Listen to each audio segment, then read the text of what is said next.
बिस्मिल्लाहिर्रहमानिर्रहीम। फ़क्र पाकिस्तान के इस प्रोग्राम में आपका मेज़बान सलीम सात्यानी पाकिस्तान और पाकिस्तान से बाहर देखने वाले वो तमाम नाज़रीन जो इस वक्त हमारे इस प्रोग्राम को देख रहे हैं उन्हें खुशामदीद कहता है। नाज़रीन, फ़क्र पाकिस्तान वो प्लेटफॉर्म है जहाँ हम सिर्फ कामयाबी की बात नहीं करते बल्कि उसके पीछे छुपी बरसों की मेहनत को सलाम पेश करते हैं। फ़क्र पाकिस्तान वो आईना है जिसमें हम उन शख्सियात को देखते हैं जिन्होंने अपनी महारत से नामुमकिन को मुमकिन बनाया। आज जिक्र होगा उनका जो शोबे तिब की जान है, जो इंसानियत के लिए राहत का एक सामान है, इल्म हुनर का बयान जो है खिदमत खलक का एक अजीम निशान, वो जिसके पास हर मर्ज़ का है इरफान, वही तो है असल में फ़क्र पाकिस्तान। हम लाए हैं वो चेहरा जो मसीहाई का रूप है, जिसकी मेहनत से खुली ज़िंदगी की धूप है। जहाँ कैंसर का डर और मौत का साया है, वहाँ उन्होंने इलाज का एक नया रास्ता पाया है। 30 साल का तजर्बा और तखस्सुस का कमाल, जिनका है हर मुश्किल में एक मिसाल, जो जिन्होंने तिब की दुनिया में बुलंद किया अपना मकाम, आज उनकी महारत को हमारा सलाम। पाकिस्तान की मिट्टी ने ऐसे अनमोल हीरे पैदा किए हैं जिन्होंने अपनी पूरी ज़िंदगी इंसानियत की खिदमत और इल्म की शम्मा रोशन करने में सर्फ कर दी। फ़क्र पाकिस्तान में आज हम एक ऐसी कदावर शख्सियत को अपने दरमियान पा रहे हैं जिनका नाम कैंसर के इलाज और इस शोबे में जदीद तहकीक के हवाले से एक मोतबर सनद की हैसियत रखता है। एक ऐसी शख्सियत जो गुज़िश्ता 3.5 दहाइयों से कैंसर जैसे महलिक मर्ज़ के ख़िलाफ़ बरसरे बेकार है और जिसने रिवायती तरीक़ा इलाज लेकर जदीद तरीन रेडियोथेरेपी और रेडियो सर्जरी तक पाकिस्तान में तिब के उफ़क़ पर अनगनत चिराग रोशन किए हैं। वो साबिक डायरेक्टर है atomic energy medical centre JPMC के, जिनकी खिदमात के एतराफ़ में पाकिस्तान एटॉमिक एनर्जी कमीशन ने उन्हें गोल्ड मेडल से नवाजा, जो न सिर्फ एक बेहतरीन महालिज है बल्कि कॉलेज ऑफ CPSP के सीनियर ट्रेनर है और एग्ज़ामिनर के तौर पर नई नस्ल के सैकड़ों डॉक्टर्स के उस्ताद भी हैं। आज हमारे साथ इस अजीम मिशन पर बात करने के लिए मौजूद हैं पाकिस्तान सोसाइटी ऑफ क्लिनिकल इंकोलॉजी के लीडर, ONCO 2026 ऑर्गेनाइजिंग कमेटी के टीम लीड, और हमारे दरमियान मौजूद है JPMC के साबिक डायरेक्टर, गोल्ड मेडलिस्ट और सीनियर इंकोलॉजिस्ट डॉक्टर मोहम्मद अली मेमन साहब। इन्हें आज के इस प्रोग्राम में खुश आमदीद कहते हैं। अस्सलाम वालेकुम। वालेकुम अस्सलाम, बहुत शुक्रिया। डॉक्टर साहब कैसे हैं आप? ठीक हैं अल्हम्दुलिल्लाह। डॉक्टर साहब, आपसे काफ़ी दिनों से वक्त मांग रहे थे कि किसी तरह भी आप हमारे प्रोग्राम की ज़ीनत बने, और जैसे कि मैंने अपने इंट्रो में भी कहा कि अल्लाह के फजल करम से हमारे प्रोग्राम में वो लोग आते हैं जिन्होंने हमारे पाकिस्तान के लिए कुछ ना कुछ काम किया हो, इनफरादी तौर पर इज्तिमाई लोगों को फ़ायदा पहुँचा। डॉक्टर साहब, मैं आपके बारे में ये पूछना चाहूँगा कि आपका बचपन कैसा था और किस तरीके से आपने परवरिश पाई और कौन से एरिया के अंदर किस जगह पर आप पैदा हुए और किस तरह अपने सफ़र का जारी व सारी रखा? आपका बहुत शुक्रिया सलीम साहब। और जो आपने टाइटल रखा है फ़क्र पाकिस्तान, उसके हवाले से मैं कहूँगा मैं इस काबिल तो नहीं हूँ, लेकिन आपकी बड़ी मेहरबानी कि आपने इस तरह से मुझे याद किया। मेरा इंटरेस्ट कैंसर प्रिवेंशन के हवाले से, प्रिवेंटिव ऑन्कोलॉजी पे थोड़ा बहुत काम कर रहा हूँ, कोशिश कर रहा हूँ। तो उस हवाले से मैंने आपका प्लेटफॉर्म, आपने जब रब्ता किया तो मैंने बोला ये बहुत अच्छा प्लेटफॉर्म है जिससे इंशाल्लाह हमारे लोगों को इज्तिमाई तौर पे फ़ायदा हो सकता है। ज़ाहिर है मुझे जो थोड़ा बहुत एक्सपीरियंस है अपनी फील्ड में कैंसर के हवाले से, तो वो मैं कुछ ना कुछ इसमें कोशिश करूँगा कि हमारी जो आपकी जो नाजरीन है उनको इससे कोई फ़ायदा मिले। तो जहाँ तक मेरा बचपन का ताल्लुक़ है, तो मैं ज़ाहिर है एक मेमन कम्युनिटी से मेरा ताल्लुक़ है और हैदराबाद से मेरा जो बचपन गुज़रा है, बहुत मशहूर गली है वहाँ पे, छोटकी ईटी बहुत मशहूर इलाका है, वहाँ पे एक एडवानी गिट्टी कहलाती थी, वहाँ मेरा बचपन गुज़रा है और वहाँ से ही हमने मतलब ज़ाहिर है शुरू आपकी किया। पूरी फैमिली इस तरफ थी या सिर्फ आप ही डॉक्टर बने? कितने भाई थे आप, कितने बहनें, कितने पूरी फैमिली किस तरह का बैकग्राउंड था? अल्हम्दुलिल्लाह हमारी बड़ी फैमिली है और हम माशाल्लाह 7 भाई थे और 3 बहनें, और उसमें से 2 का इंतकाल हुआ, जिसमें एक भाई छोटे थे, 5.5-7 साल की उम्र में उनकी डेथ हो गई थी कैंसर के हवाले से। और जिस वक्त उनका इंतकाल हुआ था उस वक्त मैंने मेडिकल में मेरा एडमिशन हुआ था। तो वो एक इमोशनल अटैचमेंट भी होती है। तो उस हवाले से थोड़ा सा एक जब ऐसा ऐसा इस फील्ड में आते गए और इलाज के दौरान भाई को और हमारी पूरी फैमिली को जो प्रॉब्लम्स हुई थी, तो उसको देखते हुए फिर इस फील्ड के अंदर आने की का सोचा, और अल्लाह ने ये भी करा भी दिया। क्योंकि बहुत से लोग सोचते कुछ है, होता कुछ है। ज़ाहिर है रोज़गार ज़माना ये देखना होता है, तो हर एक को हर चीज़ नहीं मिलती जो सोचा जाता है। शादी आपने अपनी पसंद की या माँ बाप की पसंद की? नहीं, वो अरेंज मैरिज थी। हमारे वक्तों में ज़्यादा चांस वही होता था, और हम लोग मतलब अरेंज मैरिज भी है तो अभी मेरी। कितने बच्चे हैं माशाल्लाह आपके, कितने वो? अल्हम्दुलिल्लाह मेरी वाइफ भी डॉक्टर हैं, और मेरे बच्चे दो बेटा एक और बेटी दोनों डॉक्टर हैं, और छोटी बेटी है वो इंजीनियर है। अच्छा, अगर दूसरी शादी करने का मौका मिले तो क्या आप करेंगे दूसरी शादी? ऐसा मुमकिन नहीं है। नहीं, अगर चांस मिल जाए तो? नहीं नहीं, आउट ऑफ थॉट। या तो वो वाइफ ने इतना प्रेशर करके रखा होगा तुम दूसरी तरफ नहीं जाना है, ऐसा तो नहीं है? या फिर आपकी नहीं। मोहब्बत इतनी है कि वो कहते हैं कि एक ही बहुत है? अल्हम्दुलिल्लाह जो है, शुक्र अल्हम्दुलिल्लाह, और मेरी वाइफ बहुत अच्छी नहीं है। तो मैं तो अक्सर ये सोचता हूँ कि कभी कभार ऐसा भी होता है कि अगर वाइफ आपकी माशाल्लाह बहुत अच्छी, बकौल आपके घर मेरी वाइफ बहुत अच्छी, तो ऐसी दो नहीं होनी चाहिए? नहीं, वो तो मेमनू वाला है ना कि एक फ्री में मिलती है तो दो भी ठीक है। अच्छा। लेकिन यहाँ पे ये है कि मेरी एक भी या कहीं ऐसा लाखों तो में नहीं एक है। बच्चों की तरफ से तो ये डर तो नहीं है कि कहीं ऐसा नहीं मैंने दूसरी की तो फिर वो बच्चे नहीं, छोड़ेंगे नहीं? ये तो एक लेटर टून में अक्सर बात करता हूँ। जब कोई तारीफ़ करता है मेरी वाइफ की, तो मेरी अम्मी ने पसंद किया था आपको या तलाश किया था, तो वो तो मेरे लिए बहुत बड़ी नेमत है अल्लाह की। डॉक्टर साहब, इस नशे व फराज में यहाँ तक आने के अंदर क्या चीज़ें आपने देखी, क्या आपका माजी कैसे गुजरा, क्या क्या फेस किए, ताकि जो हमारे नए यंग डॉक्टर्स है वो आपको देख के आगे की तरफ मूव करें? मतलब ये जो आम हमारी जो 90% पॉपुलेशन जो है जिस तरह अपनी ज़िंदगी गुजारती है, वो हमने ज़िंदगी गुजारी और स्ट्रगल्स में गुजरी। हमारे पेरेंट्स ने बड़ी मेहनत की, हमारे पेरेंट्स के पेरेंट्स ने बड़ी मेहनत की, और अल्हम्दुलिल्लाह कभी बाईपासेस नहीं ढूंढे, मेहनत की, और मेहनत में हमें हलाल रोज़ी मिली, हलाल कमाया हमारे पेरेंट्स ने, और अल्हम्दुलिल्लाह हम भी कोशिश पूरी कर रहे हैं कि जितना हो सके। ज़्यादा प्रैक्टिस कहाँ की? हैदराबाद की, कराची की, किस जगह पे की? हैदराबाद की तो अभी भी प्रैक्टिस चल रही है मेरी, वंस अ वीक जाता हूँ। और मैं तकरीबन ग्रेजुएशन मैंने लियाकत मेडिकल कॉलेज से की थी, 85 में पास आउट किया था, और उसके बाद फिर वहीं पे पोस्ट ग्रेजुएशन के लिए कराची आया था 86 में, 86-7 में यहीं पे था कराची में।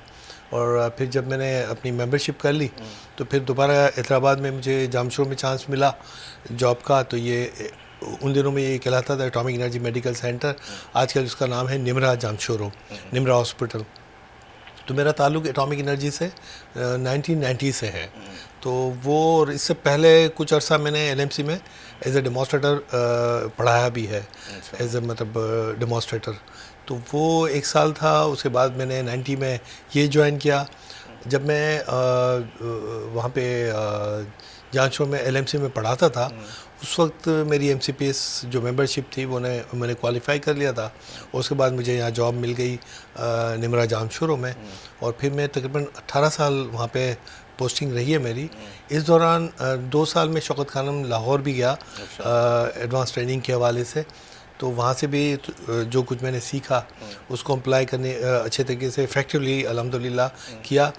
और जब मैं वहाँ से दोबारा ज्वाइन किया जामशोरो, तो फिर हेड ऑफिस ने मुझे ट्रांसफ़र किया Karachi atomic energy medical centre Jinnah hospital.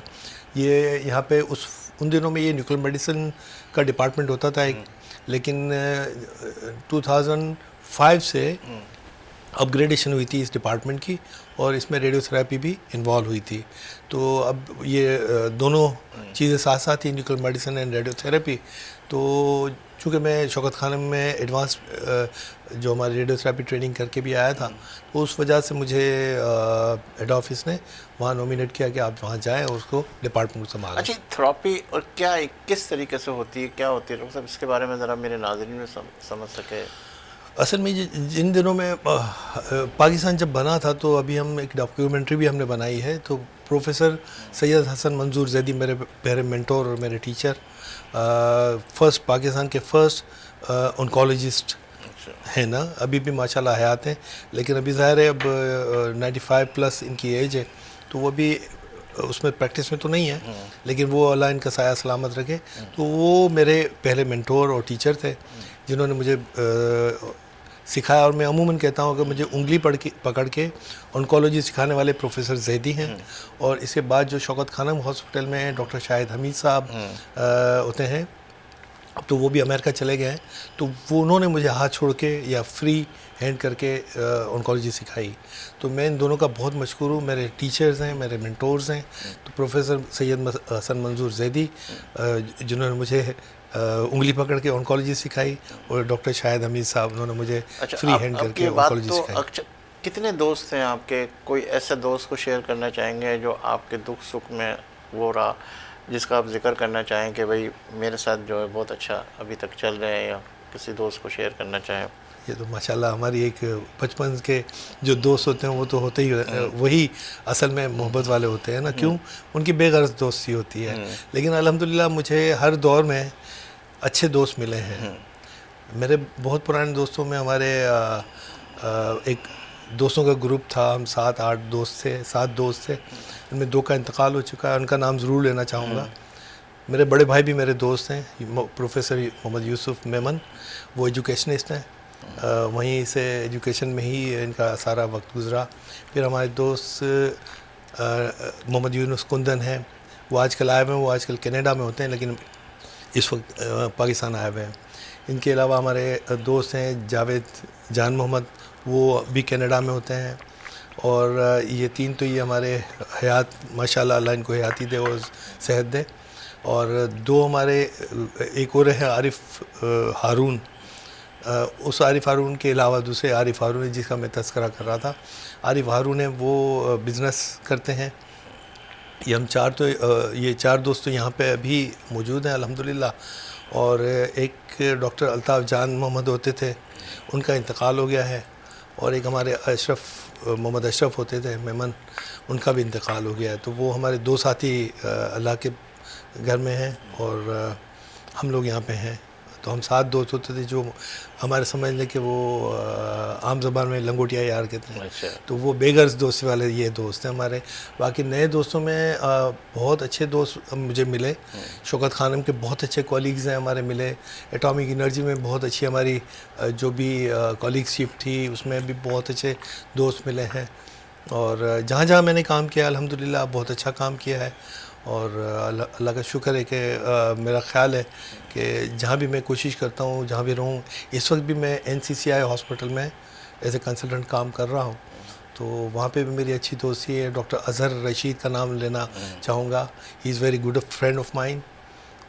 Although कि हमारी उम्र का काफ़ी डिफरेंस होगा, लेकिन मैं उनको समझता हूँ कि he is the first radio surgeon इन पाकिस्तान। तो वो उनको मैं बहुत हाई रेट करता हूँ अपनी इस फील्ड ऑफ ऑन्कोलॉजी में, क्योंकि पाकिस्तान में रहकर इंटरनेशनल स्टैंडर्ड का ट्रीटमेंट अगर वो दे रहे हैं तो दिस समथिंग वेरी गुड। ठीक है डॉक्टर साहब, मज़ीद आपसे गुफ्तगू करते हैं। नाज़रीन, यहाँ लेंगे एक ब्रेक इस यकीन के साथ कि आप होंगे हमारे साथ, हम तो हैं ही आपके साथ। मिलते हैं चंद लम्हों के बाद।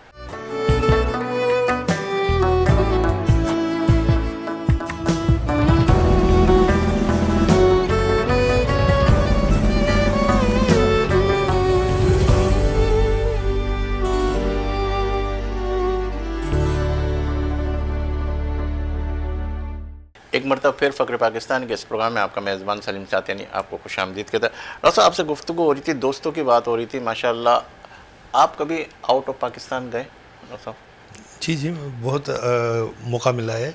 एटॉमिक एनर्जी के साथ मेरी जो जॉब रही है उसमें हमारी ट्रेनिंग्स के हवाले से भी जाना होता था, और काफ़ी कंट्रीज़ का विज़िट किया है। और काफ़ी हमारे इंटरनेशनल एटॉमिक एनर्जी एजेंसी है ना, IAEA, इनके काफ़ी प्रोग्राम्स के हवाले से मुझे बाहर जाके ट्रेनिंग करने का मौका मिला है।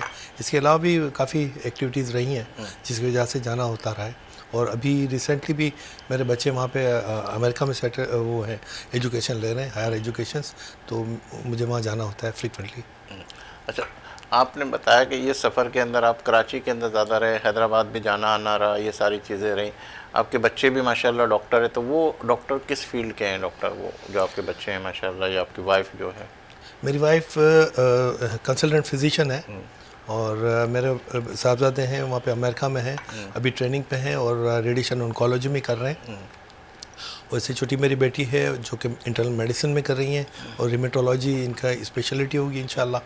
और इससे छोटी बेटी हैं, उन्होंने इलेक्ट्रिकल इंजीनियरिंग में एमएस कर रही हैं और इंशाल्लाह इसी साल ये दोनों बच्चे, तो छोटी बच्चियां मेरी हैं, वो तो ग्रेजुएट हो जाएंगी। और मेरा बेटा ज़ाहिर है उनका स्पेशल फील्ड है रेडिएशन ऑन्कोलॉजी, उनको टोटल 5 साल लगेंगे, इज इन 3rd ईयर। क्या देखा आप एक उस्ताद की हैसियत से हमारे पाकिस्तान के बच्चों को पढ़ा रहे हैं, नौजवान को पढ़ा रहे हैं, क्या टैलेंट है हमारे पाकिस्तानी बच्चों के अंदर? अगर आप बाहर ममालिक से उनका कंपैरिजन करें तो कहाँ देखते हैं हमारे ये सारे स्टूडेंट्स को? ये जिस तरह से हमारी जो अभी मीडिया पे या जो सोशल मीडिया पे जो कैंपेन चल रही हैं कि ब्रेन ड्रेन हो रहा है ये, और वहाँ जाके हमारे बच्चे प्रूव कर रहे हैं कि दे आर कॉम्पिटेंट इनफ कि वो वहाँ पे दुनिया को कम्पीट कर रहे हैं। और इसमें कोई बिल्कुल कोई शक नहीं है, पाकिस्तान में टैलेंट बहुत है, बहुत ज़्यादा है, लेकिन इसका सही इस्तेमाल अगर हम कर लें तो कोई मसला ही नहीं है, कोई मजाका नहीं है, सिर्फ इनको अपॉर्चुनिटीज़ की ज़रूरत है। डॉक्टर साहब, आप ये शागिर्दों को, आप इनको सबको तैयार कर रहे हैं और ये इनसे हमें हमारे मुल्क को फ़ायदा पहुँचे, हमारे मुल्क में ये रहना पसंद नहीं करते, बाहर जाना पसंद करते, इसकी क्या बुनियादी वजह? इनको कैसे रोका जा सकता है? इनको कैसे हमारे मुल्क की सर्विस के लिए इनको कहा जाए कि भाई इधर ज़्यादा चाम है? क्या ऐसी चीज़ आनी चाहिए? 2 चीज़ें, पहले तो आपके टैलेंट का एक चीज़ मेरे जहन में आई, वो बता दूँ, फिर इसका बताता हूँ। टैलेंट के हवाले से मैं आपको बता रहा हूँ कि मैं ज़ाहिर है सुपरवाइज़र भी हूँ और टीचिंग में भी रहा हूँ। 2000 से 89 से 1989 से मैं टीचिंग में रहा हूँ। ओवर द पीरियड मैंने एक चीज़ देखी है कि प्रोग्रेसिवली जब से ये सोशल मीडिया एक्टिव हुआ है, आप यकीन जाने हमारे बच्चे बहुत स्मार्ट हैं, बहुत तेज़ हैं। और मैं अपने स्टूडेंट्स को बोलता हूँ कि वी लर्न फ्रॉम यू। उन लोगों की वजह से हम अपने आप को अपडेट रखना पड़ रहा है और करते हैं।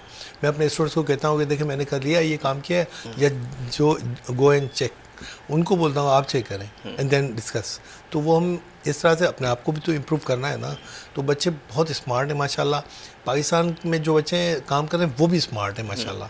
तो इसमें ये कोई प्रॉब्लम नहीं है।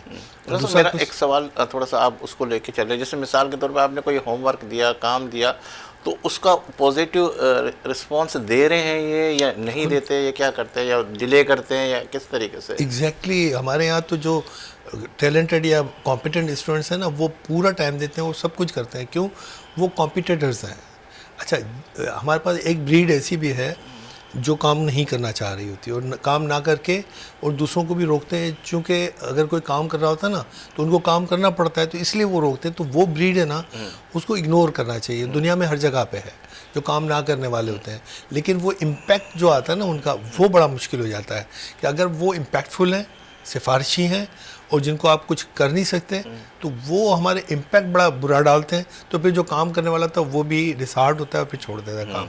तो वो जो ओवरऑल इम्पैक्ट है ना, हमारे पास जो हमारे लोग फ्रस्ट्रेट हो रहे हैं, हम जो हमारी जो एज के ग्रुप के लोग हैं जो फ्रस्ट्रेट हो रहे हैं, वो उन लोगों से हो रहे हैं। बाकी जो ओवरऑल कितने फ़ीसद तादाद हैं उन लोगों की? आप कैसे उसको इसके जब हम अवेयरनेस की एक्टिविटी करते हैं या कभी एडवांस मैनेजमेंट कोर्स में हमारे कुछ लेक्चर्स होते हैं, हम जब बात करते हैं तो हम 3 कैटेगरी बताते हैं। इसमें एक कैटेगरी होती है जो बिल्कुल काम नहीं करती और दूसरे को करने भी नहीं देती। दूसरी कैटेगरी होती है जो रूटीन का काम करते हैं, उनमें इनोवेशन नहीं होती। बट जो मोस्ट टैलेंटेड हैं, जिनका इम्पैक्ट आता है हमारी सोसाइटी पे या कम्युनिटी पे, वो भी एक कम्युनिटी है जो इनोवेटिव कम्युनिटी कहलाती है। तो जो इनोवेटिव कम्युनिटी है वो दुनिया में थोड़ा रेशो ज़्यादा है, 30-40% हो जाते हैं। हमारे पास 15 to 20% है। तो अब अगर आप फ़र्ज़ करें कि ये 15 to 20% लोग हैं, उनका इम्पैक्ट हमारी कम्युनिटी पे जो आ रहा है वो ग्रॉस हो जाए, बेहतर हो जाए, तो वो 20% को दबाने के लिए जो रोकते हैं हमारी कम्युनिटी को, हमारे जो काम करने वाले, तो जो इम्पैक्ट आता है वो जो हमारे जो 60% लोग हैं ना, 20% अच्छे लगा ले फ़र्ज़ करें और 20% जो रोकते हैं, तो जो 60% बीच वाला गैप है ना, जो रूटीन का काम कर रहे हैं, अपना काम वर्क हॉर्स कहलाते हैं, वो फ्रस्ट्रेट हो रहे होते हैं और वो उनकी फ्रस्ट्रेशन की वजह से नेगेटिव इम्पैक्ट आता है ऑन दी ओवरऑल प्रोडक्टिविटी। तो ये जिस तरह मैंने कहा कि लोग बाहर जा रहे हैं सारी चीज़ें हासिल करने के बाद, उसका क्या देख रहे हैं आप? कैसे दोबारा देखें, आपकी ये वाली बात बहुत अच्छी लगी कि ये जो हमारे जो 60% पॉपुलेशन है जो काम करना चाहती है, उन जो रूटीन का काम करना चाहती है, उनका इम्पैक्ट हमारी सोसाइटी की प्रोडक्टिविटी पे आना है ना, तो वो अगर फ्रस्ट्रेट होंगे ना, तो वो 20% को अगर सज़ा सही मिले, जज़ा और सज़ा का माहौल हो, तो वो जो इन्फ्लुएंशियल लोग हैं या जो मेरिट पे नहीं आते, उन लोगों को अगर कंट्रोल कर दिया जाना, आप यकीन जाने हमारी कौम बहुत अच्छी है, बहुत बड़ी है। आप देखें ना, दुनिया कहाँ चांद पे पहुंचने की बातें करते हैं। आज से 40 साल पहले हमें अपने बुज़ुर्ग बताते थे पाकिस्तान में नीडल नहीं बनती, सुई नहीं बनती, हम नहीं बना सकते। लेकिन हम अल्हम्दुलिल्लाह अभी इस वक्त एटम बम हमने बनाया, और किसी की हेल्प से नहीं बनाया, हमने बनाया। और एक और चीज़ जो मैं अपने नाजरीन को सबको बताना चाहूँगा कि जैसे पाकिस्तान एटॉमिक एनर्जी कमीशन है, उसकी हिस्ट्री जो मुझे पता चली है और है ये ओपन है, उसका मैं बताऊं कि ये शुरू हुआ था 8x8 के रूम से। और ये भी आपको बताऊं कौन सी जगह, कराची है उसका बर्थ प्लेस। ये जो पोस्ट ऑफिस है ना सदर में, इसके ऊपर एक रूम था 8x8 का। उसमें ये एक न्यूक्लियर कमेटी के नाम से ये शुरू हुई थी, क्योंकि 1945 में एटम बम का जो इंसिडेंस हुआ था, जो अमेरिका ने जापान पे किया था, उस इंसिडेंस के बाद लोगों में अवेयरनेस हुई कि ये न्यूक्लियर एनर्जी का भी पॉजिटिव यूज़ हो सकता है। तो दुनिया में सारा काम होना शुरू हुआ था, तो पाकिस्तान को भी वहाँ के चलें ठीक है न्यूक्लियर कमेटी बना देते हैं। तो सिर्फ ऐसे ही बन गई न्यूक्लियर कमेटी। लेकिन अल्हम्दुलिल्लाह हमारे जो टैलेंटेड लोग हैं, जो इम्पैक्टफुल हैं, जो इनोवेटिव हैं, उन्होंने इसको काम को संभाला, उसको आगे बढ़ाया। और इस वक्त दुनिया को अगर पाकिस्तान से खौफ है या पाकिस्तान के ऊपर मेली आँख से नहीं देख रहे, तो उसकी वजह यही है कि पाकिस्तान एटॉमिक एनर्जी कमीशन इतना स्ट्रॉन्ग इदारा है कि जो पूरी दुनिया को मतलब दिखा रहा है कि नहीं, we are talented people, we can do something and we can protect our country, और हम प्रॉस्पर कर सकते हैं। तो हमारा टैलेंट बहुत है अल्हम्दुलिल्लाह। फ़ौज के हवाले से, हमारी फ़ौज के हवाले से आप क्या कहते हैं? पाकिस्तान की फ़ौज कैसी? पाकिस्तानी फ़ौज एक इदारा है और बहुत अच्छा इदारा है, और बहुत इसको कहते हैं प्रोफेशनल इदारा है। पाकिस्तान एटॉमिक एनर्जी कमीशन हमारा ताल्लुक ये है SPD से कहलाते हैं। तो ये इदारा बहुत इम्पोर्टेंट इदारा है। एटॉमिक एनर्जी हो या अपने फ़ौज हो या आपके बहुत से इदारे हैं जो पाकिस्तान को लेके अच्छा चल रहे हैं और जिसको ऊपर रहना चाहिए। और ये बिल्कुल प्रोफेशनल और मेरिटोरियस डिपार्टमेंट्स हैं। जहाँ पे मेरिट ख़त्म होती है वहाँ पे इदारे तबाह हो रहे हैं। और जो आप देखें ना, बहुत सी चीज़ें आप सेल आउट कर रहे हो, बहुत से इदारे या बहुत सी चीज़ें पाकिस्तान से सेल आउट कर रहे हैं। इसका रीज़न क्या है? अगर आप इसको डेप्थ में देखेंगे तो आपको पता चलेगा कि भाई मेरिट आउट हो गई थी, सिफारिशें भरी जा रही थी, तो अल्टीमेटली क्या हुआ आप देख लें, वो अब नहीं है, नो मोर। तो हमारे यहाँ टैलेंट को ऊपर लाना है। पूरी दुनिया के अंदर हमारे फ़ौज का माशाल्लाह एक इमेज बिल्डअप हो रहा है, नाम हो रहा है, अल्हम्दुलिल्लाह। उस हवाले से क्या कहेंगे? यकीनन ये आज से ही तो नहीं है ना, ये तो हमारी फ़ौज तो हमेशा से ही टॉप पे रही है, और बड़े मेहनती लोग हैं और बड़ी मेहनत के साथ काम करते हैं। अब वो जो हमारे ऊपर जो प्रॉब्लम्स होती हैं तो ज़्यादा आके फिर फ़ौजी संभालती है। अच्छा डॉक्टर साहब, अब अवेयरनेस की तरफ थोड़ा सा आ जाते हैं कि कैंसर ये है क्या? जब एक कैंसर का लफ्ज़ आज से हम 10-15 साल 20 साल पहले जब सुनते थे तो एक खौफ हो जाता था कि इस फलां को कैंसर है, इसको कैंसर है। तो इसके बारे में ज़रा सा बताएं ना सर। कैंसर, आप बिल्कुल सही कह रहे हैं। आज से 30-40 साल पहले जब मैंने करियर शुरू किया था, इट वाज अराउंड 86, 40 साल हो गए जब मैं पहली दफ़ा एंटर हुआ था इस फील्ड में, जिना हॉस्पिटल में।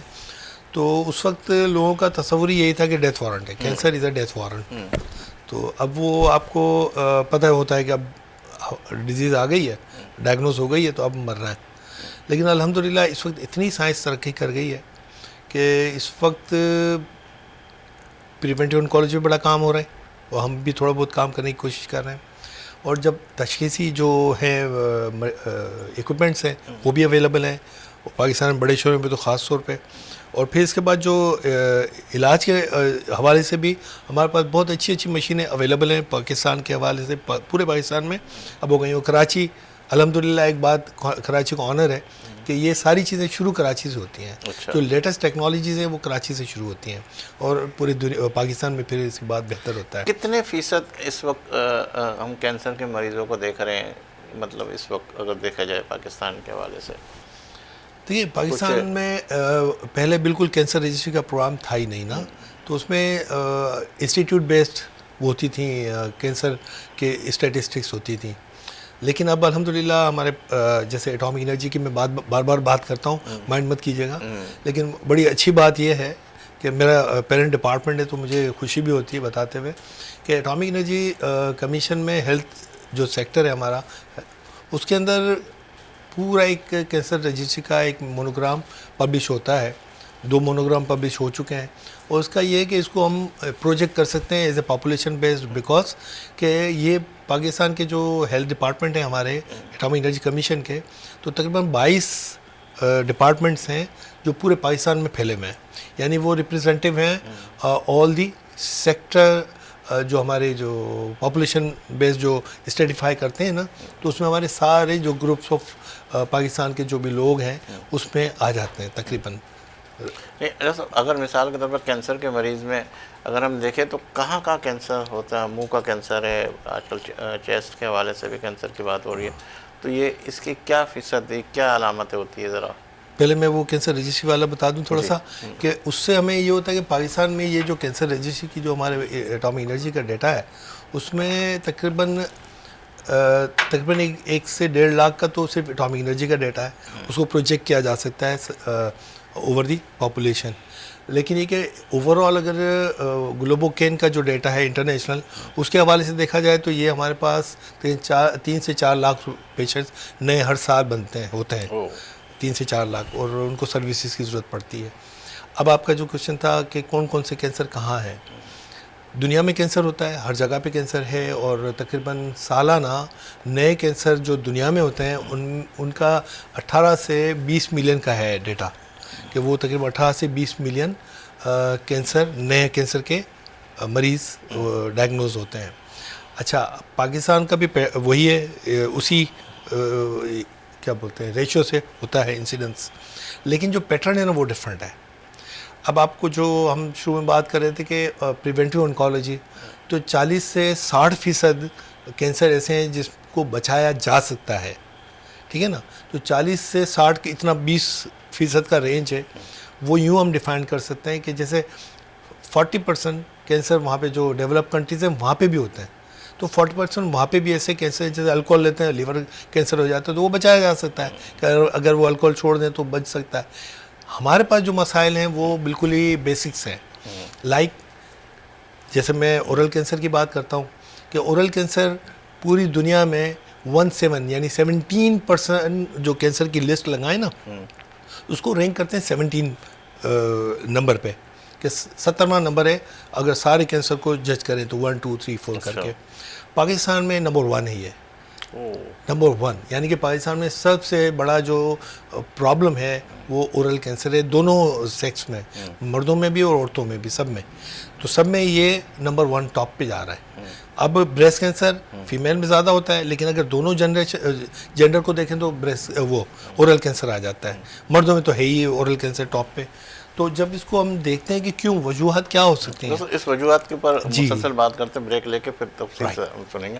नाज़रीन, लेंगे एक ब्रेक इस यकीन के साथ कि आप होंगे हमारे साथ, हम तो हैं ही आपके साथ। मिलते हैं चंद लम्हों के बाद।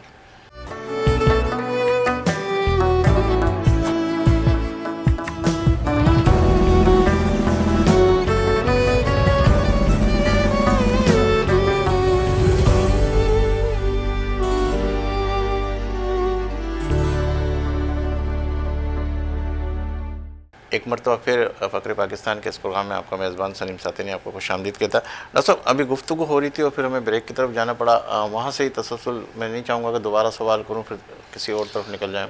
तो वजूहत जैसे हैं, हमारे यहाँ जो तंबाकू का बेजा और गलत इस्तेमाल हो रहा है, मैनपुरी गुटखा है, नास है, नस्वार है, स्मोकिंग है, और तंबाकू खाना पीना है, पान वगैरह है तंबाकू के साथ खाते, तो बहुत ही ये हैबिट्स हैं जो दुनिया में डेवलप कंट्रीज़ में तो नहीं है, इंडिया, पाकिस्तान या बांग्लादेश में या ताइवान में, तो इन इलाकों में ये ओरल कैंसर बहुत ज़्यादा है। तो अब हम पाकिस्तान की बात करते हैं तो पाकिस्तान में कराची, और कराची में ख़ास तौर पर लियारी है या अपना पुराना कराची है, मीठादर, खारादर, नयाबाद, मुसालिन, इन इलाकों में पान बहुत ज़्यादा खाया जाता है, और मैनपुरी गुटखे वगैरह, तो ये कैंसर वहाँ पे बहुत ज़्यादा है। दूसरा, बदीन में हमने देखा है, मैं अभी इंटीरियर भी जाता हूँ वहाँ पे 1 हफ्ते में 1 बार, तो वहाँ पे मैंने देखा बदीन है, टोडर मोहम्मद ख़ान है और ठट्ठा, ये बेल्ट है ना, यहाँ पे ये ओरल कैंसर बहुत ज़्यादा है और इसकी ओरल हाइजीन की वजह से इसका कैंसर का बहुत ज़्यादा रेशियो है। और ओरल हाइजीन के लिए हम कुछ काम कर रहे हैं और लोगों को अवेयरनेस के लिए हवाले से भी लोगों के पास जाते हैं, उनको बताते हैं कि कैसे आपको इन चीज़ों से बचना है। डॉक्टर साहब, ये कैंसर की जो है क्या कहते हैं मर्ज़ की दवाई को ज़रूरत होती है या उनको कोई हौसला अफजाई के अल्फाज उसका मरीज़ को सेट करते हैं? ये देखें, ये सारी चीज़ें साथ साथ चलती हैं क्योंकि पेशेंट का मोराल इम्पॉर्टेंट है। पेशेंट को मतलब इस तरह से बताया जाए कि पेशेंट को शॉकिंग ना हो। ब्रेकिंग बैड न्यूज़ है तो उसका भी बहुत अच्छा तरीका होना चाहिए कि मरीज़ परेशान होके या डर के निकल जाए, भाग जाए, इलाज से पीछे हट जाए। तो इसलिए बहुत ही complicated but is a social issue, तो वो तो बहुत साथ साथ चलता है। अच्छा, इनकोलॉजिस्ट, ये जो मेडिसिन है ये बहुत महंगी दवाइयाँ, ये सुनने में आया कि वाकई इतनी महंगी होती है दवाइयाँ? एक्चुअली इसका जो इलाज है, साइंस तरक्की कर रही है, रिसर्च के हवाले से नई नई दवाएं आती हैं, तो रिसर्च में जो कंपनी इन्वेस्ट करती हैं उनके हवाले से उनका ज़ाहिर खर्च होता है, तो वो उसकी रिकवरी करती हैं। कमर्शियल इश्यूज़ हैं, लेकिन ये जो पुरानी कन्वेंशनल इलाज था वो भी इफ़ेक्टिव होता है, लेकिन सबसे बड़ा काम होता है अगर स्टेज 1 और 2 में इसको तशख़ीस कर ली जाए तो उसका इलाज बहुत ज़्यादा महंगा नहीं होता और काफ़ी कामयाब इलाज है। मेडिकल के हवाले से आते हैं, क्या कहते हैं, आपको कहते हैं कि ये वाली दवाइयाँ लिखें, ये दवाइयाँ लिखें, तो अक्सर ये कमीशन का बड़ा चक्कर होता है डॉक्टरों के दरमियान, ये इसको कैसे देख रहे हैं आप लोग? ये भी बहुत बड़ा हॉट इशू है। वो जो हमारे सेलिब्रिटीज़ हैं, इंडियन सेलिब्रिटीज़, 2 लोगों ने इस पर बहुत नेगेटिव इम्पैक्ट डाला हुआ है। मैं यहाँ कहना चाहूँगा कि ये सारा कमर्शियल इशू है और ये कमर्शियल में नेगेटिविटी ये है कि इसमें एवरीबॉडी इज़ इन्वॉल्व। हमारे डॉक्टर्स में भी होंगे, सारे फरीशे नहीं होते, लेकिन इसका इम्पैक्ट बहुत बुरा ये आया है कि अब जो जिनको पैसा कमाना है, जैसे ये कमर्शियल इंडस्ट्रीज़ हैं, तो वो तो चाहेंगी कि भाई किसी तरह से इनकी दवा बिके। अब वो बेचने के लिए जो भी रास्ता इख्तियार कर सकते हैं वो करें। अब उसूलन तो एथिकल प्रैक्टिसेस होनी चाहिए। अब काफ़ी इस पे काम हो रहा है और हॉस्पिटल्स कुछ ने तो ये बैन कर दिया है कि ये आप इस तरह ना करें, कोई कॉन्फ्रेंसेस कराएं, सेमिनार्स कराएं, लोगों को एजुकेट करें, बट वो इस तरह इंडिविजुअलाइज ना करें। टेस्ट पहले इतना ज़्यादा दौर माजी के अंदर इतना टेस्ट सिस्टम नहीं था कि टेस्ट लिख लिख के देना, टेस्ट लिख लिख के देना। अब ये वाली सारी चीज़ें बहुत ज़्यादा आम हो गई है। क्या डॉक्टर अपने आप को ईजी करना चाहता है कि बस फ़ौरन जाएँ, टेस्ट कराएँ, फिर इसके बाद? ये भी एक सोशल इशू है, मैं इसको भी सोशल इशू कहता हूँ। वजह ये है कि जब तशख़ीस करनी है तो अब आपको टेस्ट तो लिखना है। अब टेस्ट की एथिक्स होनी चाहिए, मेडिकल एथिक्स होनी चाहिए, मेरिट पे लिखना चाहिए, अननेसेसरी नहीं लिखना चाहिए। और यहाँ पे भी आपकी इंडस्ट्री आ जाती है कि इंडस्ट्री अननेसेसरीली पुश करती है कि आप ये लिखें, वो लिखें, इस तरह करें, ये चलना चाहिए, वो चलना चाहिए। तो कुछ लोग होते हैं, सारे नहीं हैं, ना सारे डॉक्टर ख़राब हैं, ना सारी इंडस्ट्री ख़राब है। अक्सर होता है ऐसा कि जैसे अगर उसको 2 टेस्ट की ज़रूरत है लेकिन 5-5, 6-6 इसी वजह से लिखते हैं कि थोड़ा सा कमीशन भी बनेगा, थोड़ा सा ये भी बनेगा। नहीं, इस तरह नहीं है। मैंने दोबारा कहा ना कि ये सोशल इशू है, ये सोशल इशू है। इसमें इम्पैक्ट आता है उसका अल्टीमेट, कि आपके जो कमर्शियल लोग हैं, डॉक्टर में भी कुछ होते हैं और आपकी इंडस्ट्री में भी कुछ होते हैं। तो ये इम्पैक्ट, इसको तो आप एज ए सोशल टेबू ले लें और उसको उस तरह से हमें देखना पड़ेगा। ये मिसवाक का जो आप देख रहे हैं, कर रहे हैं, क्या चीज़ कर रहे हैं आप लोग? माशाल्लाह, शुक्रिया, आपने इस पे मुझे बात करने का मौका दिया।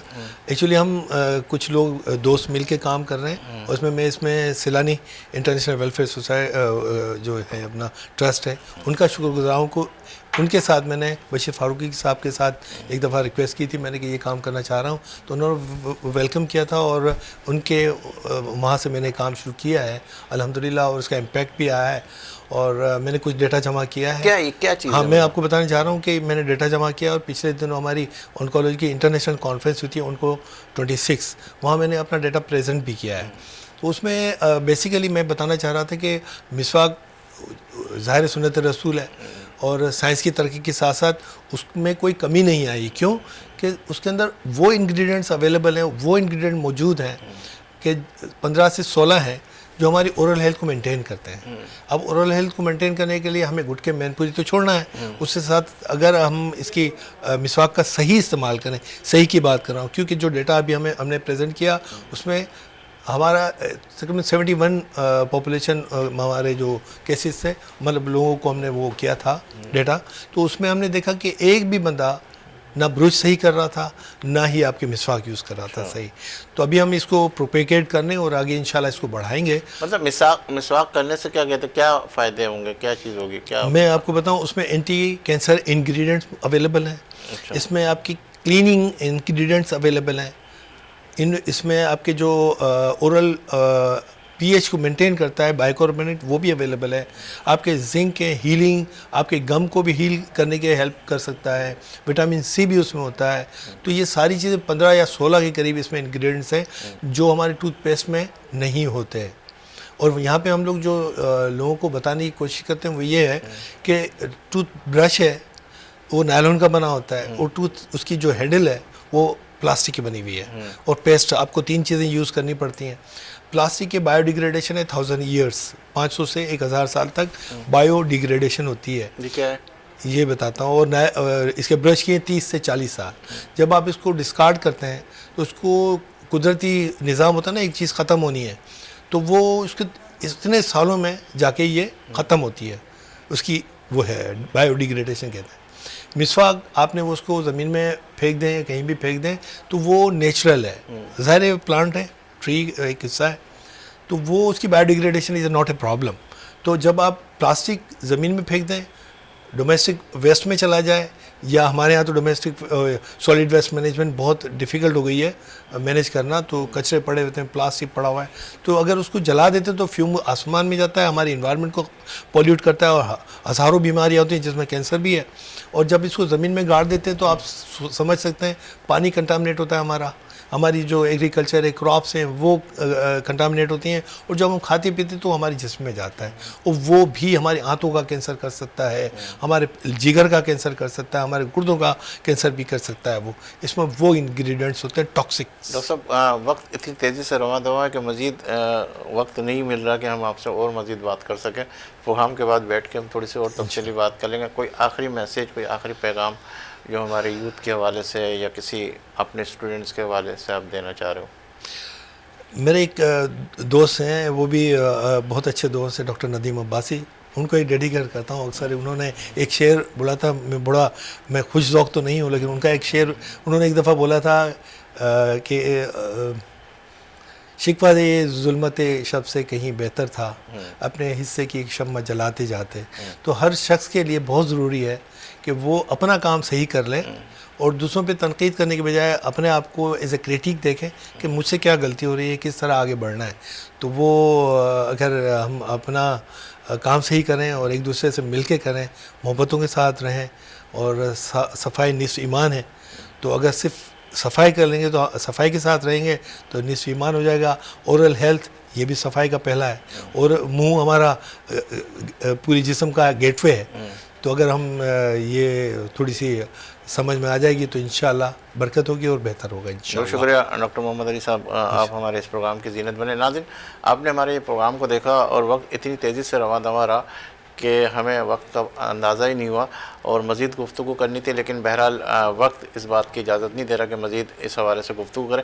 और इस चीज़ के अंदर हमने इस पूरी गुफ्तगू के अंदर जो मैंने देखा, उसके अंदर एक मिसवाक का नाम जो आया, और जो मेरे नबी की सुन्नत भी है, और उसको हम अगर बिल्कुल भूलते जा रहे हैं, और अक्सर देख रहे हैं 80-90% जो है लोग उस ब्रुश के ज़रिए जो है, टूथपेस्ट के ज़रिए जो है ना अपने दांतों को साफ़ करते हैं।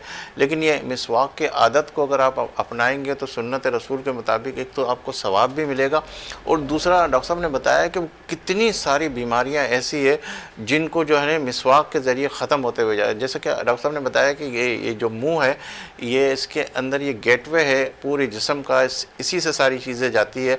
तो अगर हम इब्तिदा के अंदर मेरे नबी की सुन्नत पूरी करते हुए मिसवाक का इस्तेमाल करेंगे तो आप अपनी बहुत सारी बीमारियों से भी बच सकेंगे। और डॉक्टर साहब ने कहा कि आपको सिर्फ़ और सिर्फ ये देखना है कि मुझे अपने हिस्से का काम कितना करना है। मैं पहले सबसे पहले अपना एहतिसाब करूँ कि वाकई ही मैं कहाँ कहाँ किस तरीके से लोगों को इस्तिफ़ादा दे सकता हूँ, मैं लोगों को फ़ायदे दे सकता हूँ। और फिर इसके बाद जब आप दूसरों के लिए अच्छा करने की कोशिश करेंगे तो मेरा रब जो है वो आपके लिए भी बहुत अच्छा करेगा। और अल्लाह ताला जब आपको इज़्ज़त दे तो ये आपका फ़र्ज़ बनता है कि आप उनकी इज़्ज़त करें, और इंशाअल्लाह ताला जब आप उनकी इज़्ज़त करेंगे तो अल्लाह ताला आपकी इज़्ज़त भी और मज़ीद से मज़ीद करता चला जाएगा। दीजिए मुझे इजाज़त, इंशाअल्लाह ज़िंदगी रही अल्लाह लाए तो फिर आपसे मुलाकात का शर्फ़ हासिल करेंगे। और जब भी आपका हाथ दुआ के लिए उठे तो इस खाकसार ग़ुरबत अज़ीज़ को अपनी दुआ में ज़रूर शामिल कीजिएगा। अल्लाह हाफ़िज़।